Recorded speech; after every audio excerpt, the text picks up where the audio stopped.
Hey, it's Glenn with the Cactus Atlas, coming at you from near Flagstaff, Arizona. I'm at Walnut Canyon National Monument, about to descend into the canyon to see old Indian cliff dwellings. I can't wait to check it out. Before we start the adventure today, look at these beautiful wildflowers. We've had a lot of rain in the state of Arizona this summer due to the monsoons. This is absolutely beautiful. All right, so what we're gonna see today are more Indian ruins, woo! Because I like that. So if you like it, then you're in the right place. We're here to see ruins of the Sinagwan people. We've seen ruins from these folks before on this channel. Those of you that are really new to the channel can go back into our back catalog and look up something called Montezuma Castle, for example, to see another really famous spot where you can see ruins from these people. This is something I've never done before. This is my first foray into Walnut Canyon. Lived in Arizona for longer than I'm willing to admit at this point and have somehow not been here. So I'm excited to get another one marked off the list today. While Walnut Canyon had its share of residents thousands of years ago, it wasn't until around the year 1100 that a volcanic explosion around what is now the city of Flagstaff forced people to abandon their more nomadic nature and search for new land untouched by the volcanic activity. Walnut Canyon and other similar neighboring settlements were established by what is called the Sinawa people, a name that was given by archaeologists who describe this region as Sierra Sinagua, or Mountain Without Water. The Sinawa came together to build the cliff dwellings we see today and formed a community to share ideas, resources, and establish trade. With ecosystems of both mountain and desert habitats, the canyon itself made for an ideal location for a settlement with plentiful wildlife, the ability to farm crops on the rim, and a sporadic source of water at the bottom of the canyon. The establishment at Walnut Canyon thrived for roughly 150 years before the Sinawa abandoned the location for reasons unknown. But I'd say it's about time for the main course. What do you say? Let's do it.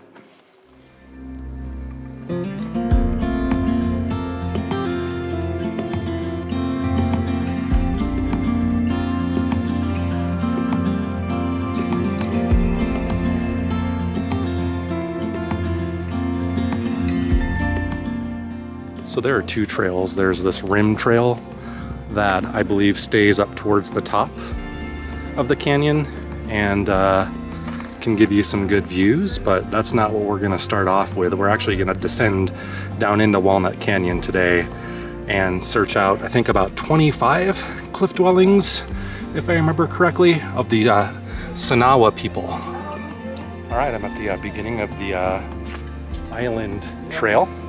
We're about to descend down deep. I think this is about a mile. I'm looking at some signs here. It looks like we're gonna drop about 185 vertical feet to get to the bottom, 273 stair steps. We got this, no problem, right? Let's do it.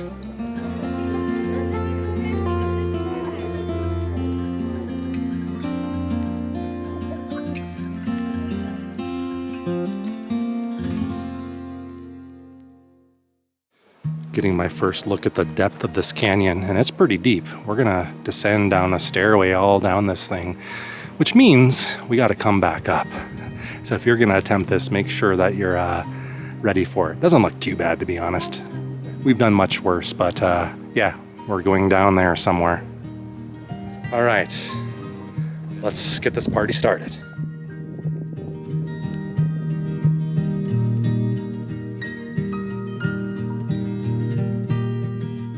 Right below me down there in the canyon, you see lots of cliff dwellings already on the opposite side of the canyon. And the views are spectacular. I'm right below the visitor center. So even if you don't want to walk down there, just come down a few steps to get an amazing view here. You can see all the way down to the bottom there. It's a steep drop. I'm looking for mountain lions. I know we won't see any, but apparently they have dens in this canyon.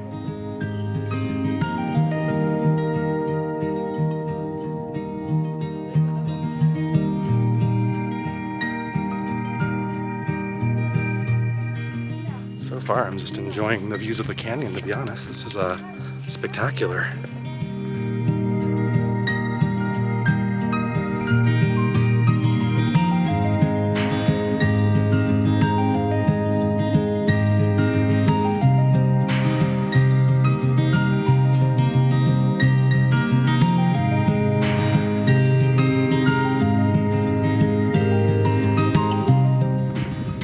So far to me, these are just regular old stairs, nothing special about them, but it's kind of funny when you see people walk down them. Maybe it's just because they're experiencing a bit of vertigo, which is, it's not that bad here, but yeah, people are holding onto the rails for dear life.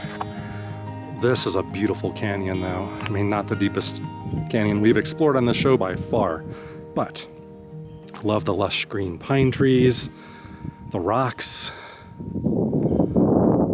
It's fantastic. All right, let's continue down these stairs here and seek out some old cliff dwellings.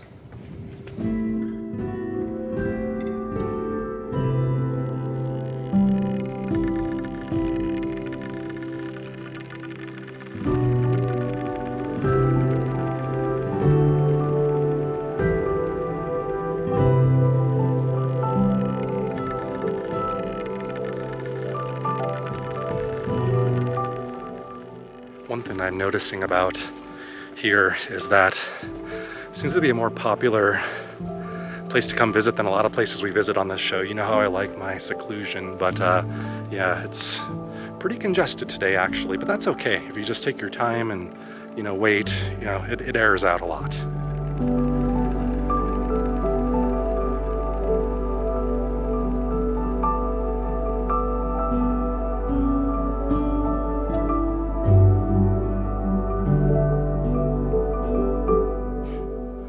I do believe I found some twisted juniper. Very twisted, gnarled looking juniper tree. Is there a vortex here? There are nearby Sedona, but I don't think this qualifies. I'm gonna get it one of these days. I feel like I'm picking a fight with mystics, and I'm not really trying to. I just like to offer an alternate view on things. This talks about how people use the horizontal ledges to create trails down the canyon, and some of these would have been game trails. And these people were really smart. They set up nice lines of sight to keeping out for nearby danger, probably as well as scouting the landscape for hunting opportunities, I would imagine. One thought that always comes to mind when I visit places like this is that this is just hundreds of years ago, maybe pushing 1,000 years ago, which is a significant amount of time for you and I, but from an evolutionary standpoint of the human race, I mean, these people were just like you and me.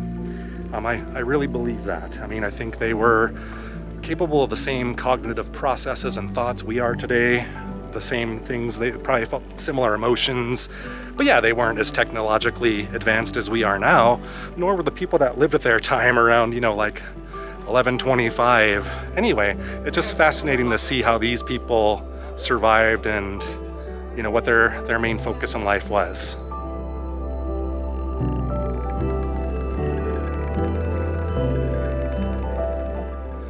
Here's a sign that explains how these people utilize these wind caves, which seem perfect, by the way. Look how level the ceiling is here. But yeah, they would use these things to build little residences and probably storage houses and who knows what else.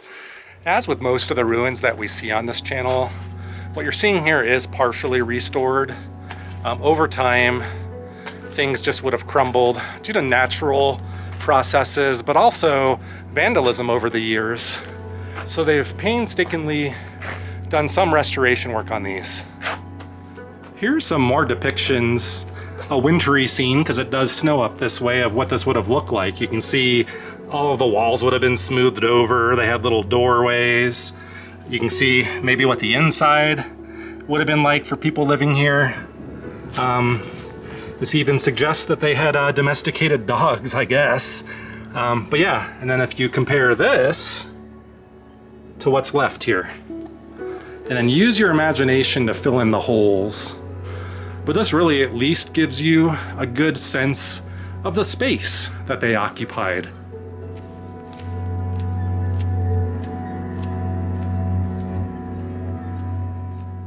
Do I spy a ponderosa pine? Let's see, I sure do. Well, if you watched my channel long enough, you know there's only one thing to do to validate, to verify.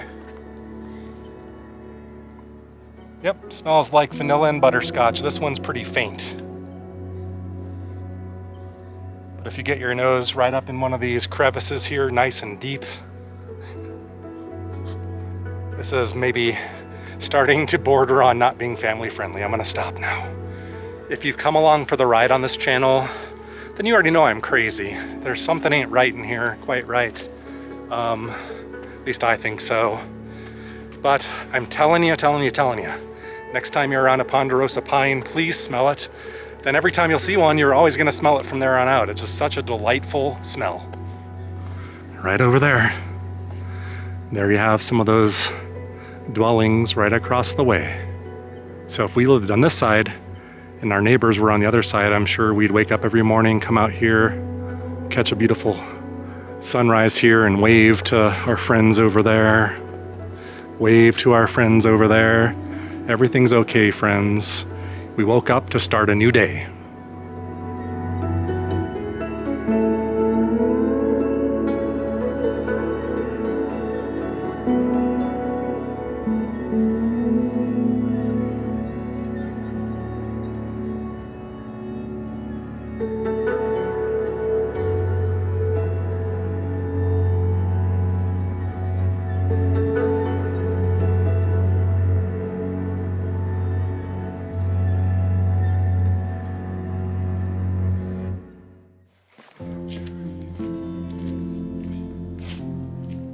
My only word of caution so far is if you're taller like me, once again I'm 6'2", gotta bend down a little bit, and I start thinking if I lived back then, I would have had a bad back, I think. And here we come upon some really nice old ruins here, much more robust than what we've seen before. There's a sign over here that explains most of these rooms were actually not residential rooms, actually. I think I may have misspoke earlier. A lot of these were used for storage. And the sign talks about how they may have stored like up to 100 days worth of water, maybe in pottery and other goods here. So the function of these things aren't always necessarily where someone laid their head at night to sleep or to hang out. Yeah, these were all more likely storage.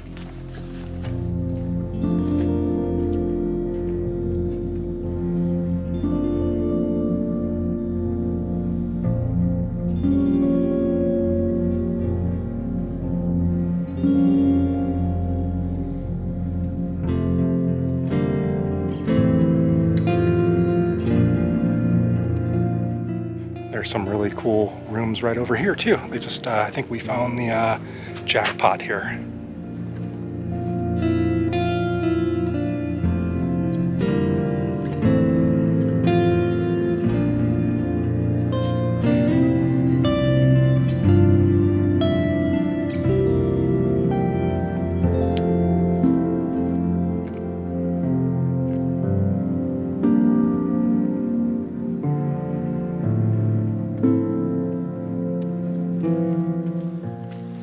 It feels like we're starting to wrap back around, and we're soon probably going to be heading back towards the loop to close it off. But first, we got plenty left to see.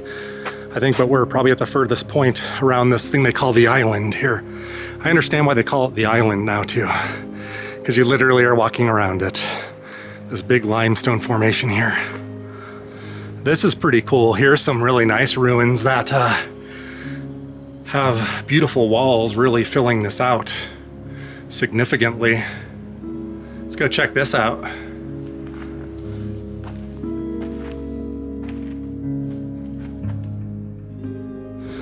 You can see they don't have a sign here saying no entry, whereas over here you can see they do.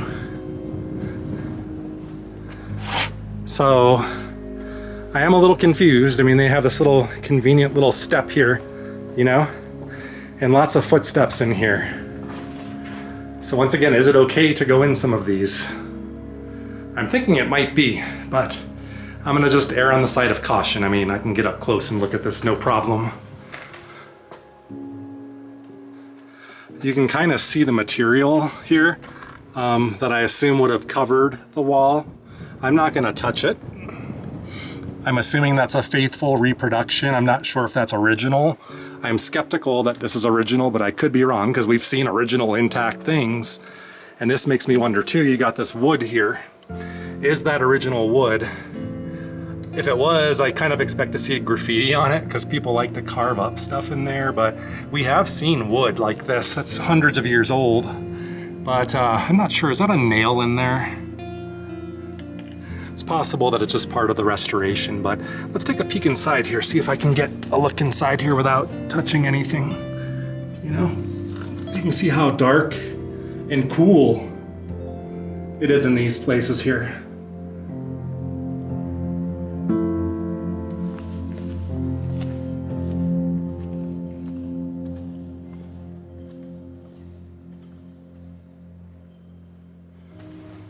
Yeah, as we make our way around the island here, the structures become more complete feeling. I really like this part of the hike the best so far. All right, a few stairs here to navigate. No problemo. We got this.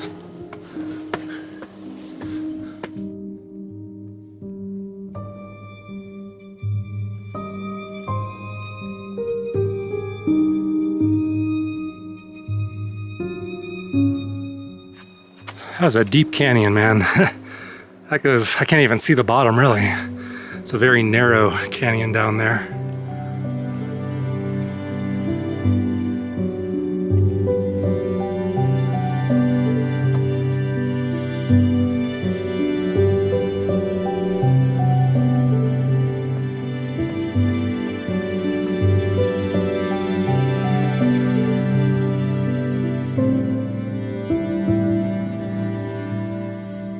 And now that we've rounded the other side, we found some more dwellings.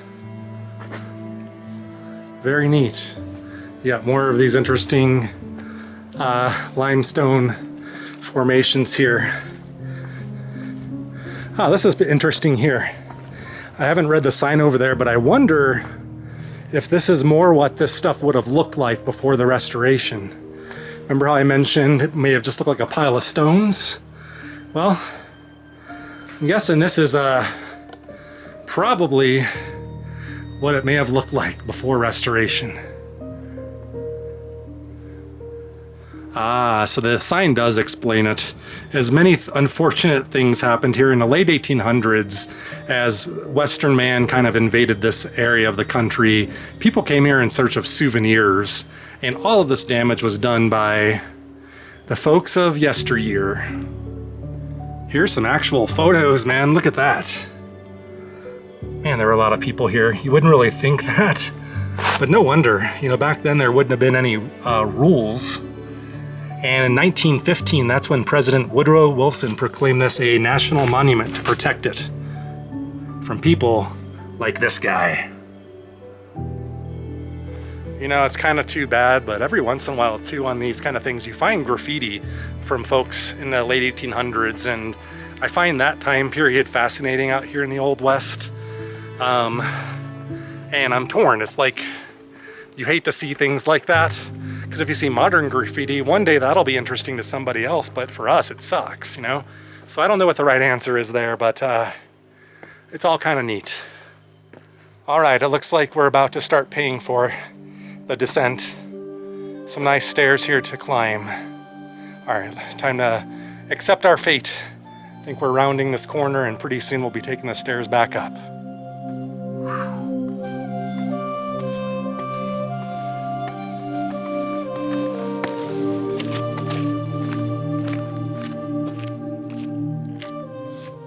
All right, my heart rate is elevated. I'm sweating more. I got this like gray, white paste running down my face, sunblock and sweat. So I don't have my makeup artist here today, so if my face looks gross or I got goo on my sunglasses, it's because I don't have someone to tend to me. So you're gonna have to just deal with it.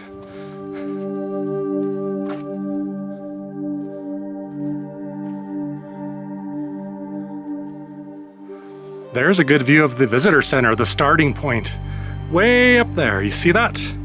That's our destination where we have to return. And now you really get a sense for how far down we came. It was easy going down, but that's gonna be a humdinger going back up. Walnut Canyon National Monument. This was an amazing stop. My first time here. It's a beautiful hike through some amazing geology, but yeah, the real star here are all of the ruins dotting the landscape of the old Sinagwan people. I love it every time.